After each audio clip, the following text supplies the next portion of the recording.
Use the LZR-FLATSCAN 3D artificial wall feature to ensure that the sensor operates reliably in environments with nearby glass surfaces, moving objects beyond guide rails, or in low-energy applications without guide rails. Before beginning the artificial wall teach-in, ensure that a door teach-in has been completed. To activate the artificial wall using your BEA remote control, press Unlock, Magic Wand, 1, or press the push button on the sensor 3 times. When the green LED flashes, wave your hand up and down in the hinge zone. Hand gestures should be done at the distance where you desire the artificial wall. To remove the artificial wall using the BEA remote control, press Unlock, Magic Wand, 1. Let the LED sequences complete and do not interfere with the sensor. This can also be done by pressing the push button on the sensor 3 times and following the same steps.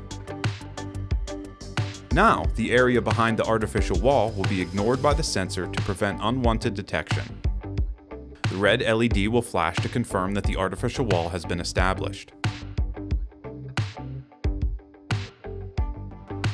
An artificial wall teach-in only applies to the sensor for that door, i.e., a teach-in for the primary sensor will not automatically apply to the secondary sensor.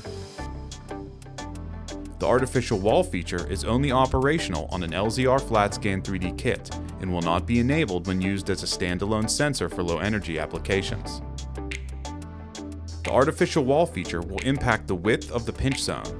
Reference the user's guide for more information. The artificial wall feature only applies to LZR-FLATSCAN 3D software versions SW0103 and higher. To learn more about the LZR-FLATSCAN 3D SW, visit beasensors.com.